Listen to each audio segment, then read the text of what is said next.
to everyone here tonight, department heads, executive committee, information center, Consul, Dr. Malone Monteverde, and to our office of the City Mayor and the City Government of Davao, ngayong gabi, kaninyong tanan.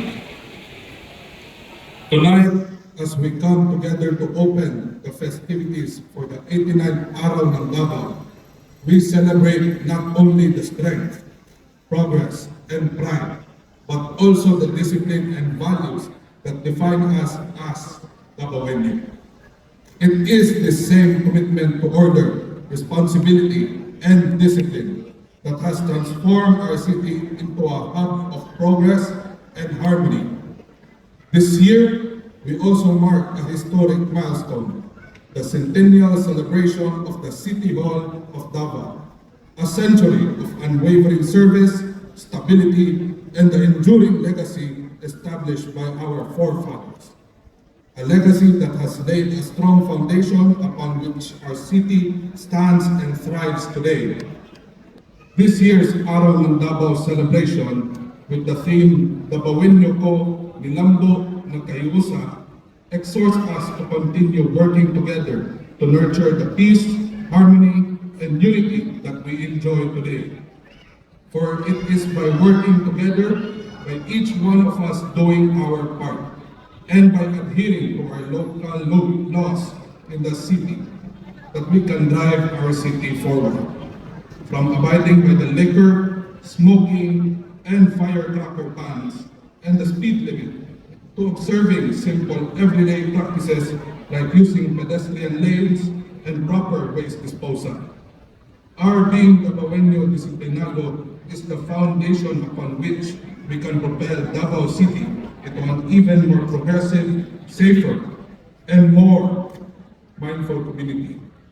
And so, we take this opportunity to thank all of you, the people of Davao City.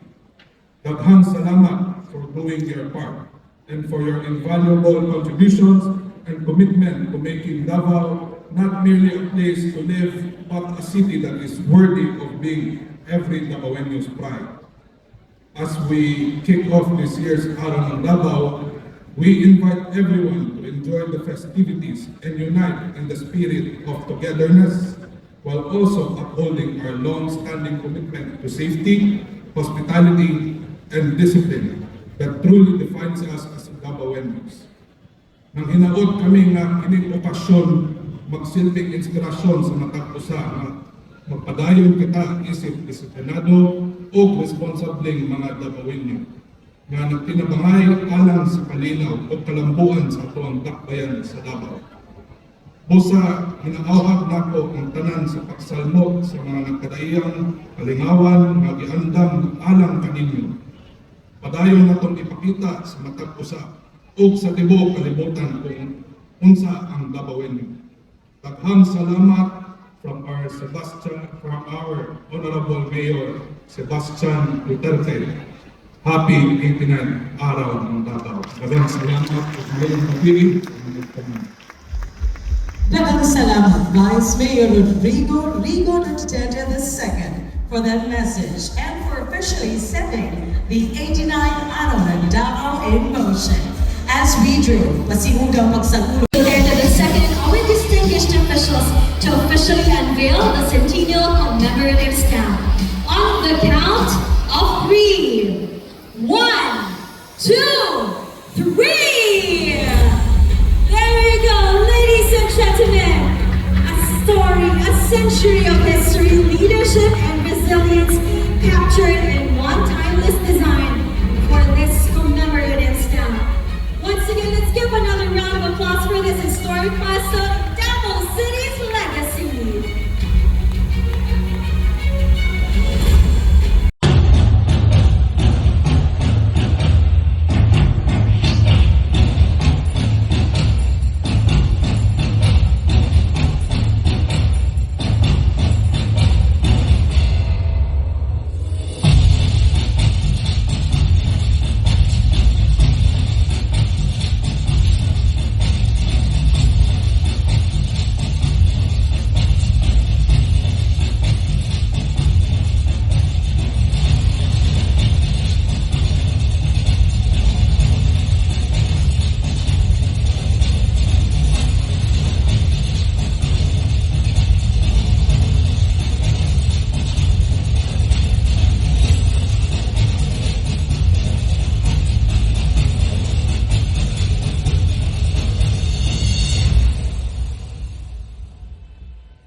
you very much.